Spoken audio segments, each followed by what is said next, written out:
क्या? जब ये ज्ञान में पक जाता है तो क्या होता है? जो प्रवृत्ति में था क्या? प्रकृष्ट, अत्यंत तीव्रता पूर्वक प्रकृष्ट, वृत्त, वृत्त माने बोला। जैसे शिव के मंदिर में शिवलिंग और जलाधारी दोनों का वृत्त दिखाते हैं, क्या? मेल दिखाते हैं ना, स्त्री पुरुष का मेल दिखाते हैं, माता पिता का, तो उसको कहते हैं प्रवृत्ति। तो ये जो प्रवृत्ति है, जब शिव की शंकर के साथ या शंकर की शिव के साथ पक्की प्रवृत्ति हो जाती है, पक्का योग लग जाता है, लगाव लग जाता है, अटैचमेंट 100% एक तरफ हो जाता है, किस तरफ? शिव की तरफ हो जाता है, तो बाकी सबसे डिटैच हो जाता है। जब सबसे डिटैच हो जाता है तो किसी से ममता मोह तो रहा नहीं है, रहा नहीं। तो जब कोई से डिटैच, वो अटैचमेंट नहीं है, तो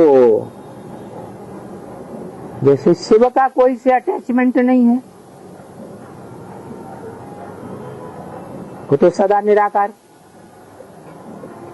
और वो सदा साकार, तो उसका अटैचमेंट किसी से रहता है?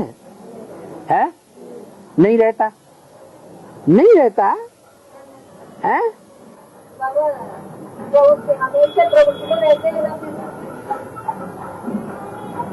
कोई दूसरी आत्मा के शरीर से अटैचमेंट रहता है? नहीं रहता। तो जब किसी दूसरी आत्मा के पंच तत्वों से बने शरीर से अटैचमेंट नहीं रहता, एक शिव से अटैचमेंट होता है, तो वो शिव समान हो गया क्या? शिव समान हुआ या नहीं हुआ? शिव समान हो गया। शिव को तो अपना शरीर ही नहीं है, शिव को अपना शरीर है? अगर शिव को अपना शरीर हो तो उसकी यादगार भी होती दुनिया में। जैसे सात्विक याद है सोमनाथ मंदिर में, क्या? हर चीज शुरुआत में सात्विक होती है ना, तो द्वापर से भक्ति मार्ग शुरू हुआ, तो शिवलिंग भी सात्विक यादगार में सोमनाथ मंदिर में था ना, तो सिर्फ लिंग ही था क्या? क्या था? लिंग भी तो था,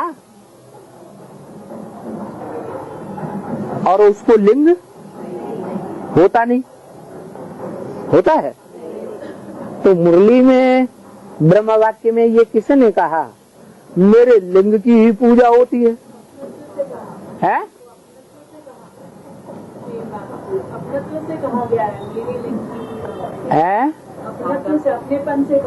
अपनेपन से कहा कि मेरा अपना एक ही है।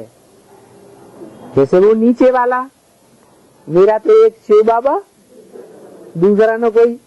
अरे तो फिर तुम बाबा क्यों कहते हो? बाबा तो साकार निराकार का मेल बताया, तो परिहार कर दिया मुरली में कि तेरे लिए बाबा कहने से तेरे लिए छूट है। इसके लिए जरूरत नहीं है कि कोई साकार भी हो निराकार के साथ, तभी तू उसे बाबा कहे। तेरे लिए बाबा कहने से बिंदी ही याद आती है। माने तेरे लिए, एक के लिए बिंदी ही बाबा है। क्या है? बिंदी ही बाबा है। तो क्या बिंदी से योग लगाता है?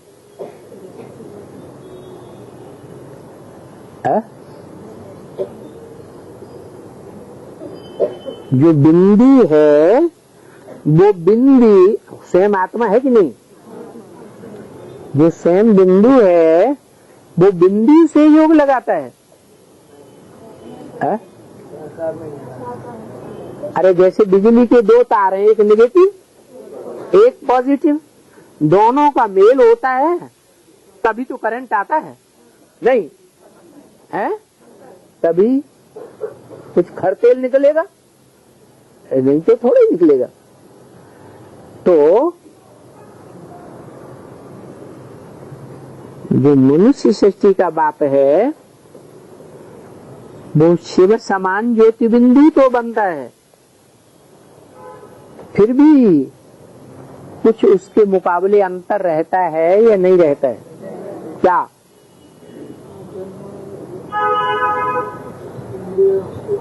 है?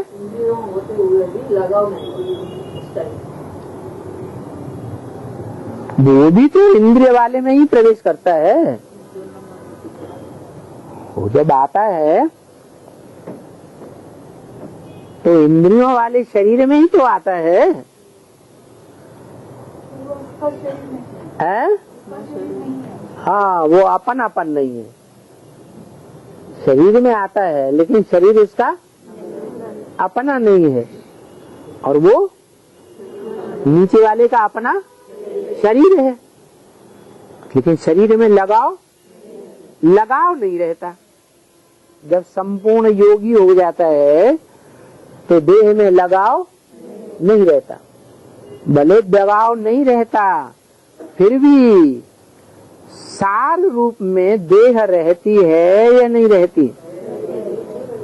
5 तत्वों का सार उस आत्मा के साथ सदैव ही रहता है। क्या? या वो आत्मा परम धामवासी हो जाती है? नहीं।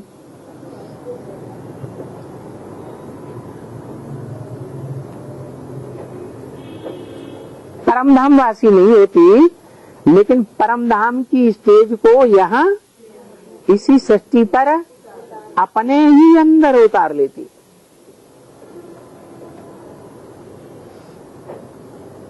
उसका वो शरीर जो है, जो लिंग के रूप में पूजा जाता है, दुनिया भूल जाती है कि वो आत्मा भी है, पत्थर को ही लिंग बना करके याद करते हैं। द्वापर में तो सोने का भी बनाते थे, चांदी का भी बनाते थे, कॉपर का भी बनाते थे, बाद में फिर कलयुग में आकर के लोहे का या पत्थर जैसा बनाने लगे। इस बात की यादगार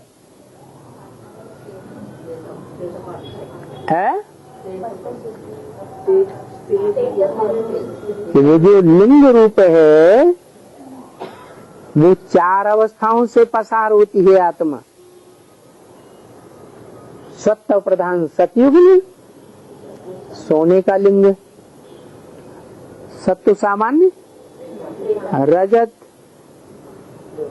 चांदी का लिंग त्रेता में, और द्वापर में तांबे का लिंग, और कलयुग में लोहे का कहो काला या पत्थर का कहो। अब उसमें जोर से आग जलाई जाए, क्या? पत्थर को धीमी आग में डाल दो तो क्या आग बन जाएगा? है नहीं बनेगा। क्या करना पड़ता है? तीव्र अग्नि में डाला जाता। तो जैसे आग है वैसे ही वो भी लाल लाल क्या बन जाता? अंगारा बन जाता। संग के रंग से क्या बन जाता? क्या बन जाता? अंगारा बन जाता। देखा संग का रंग है? संग के रंग से क्या होता है? ऐसा परिवर्तन हो जाता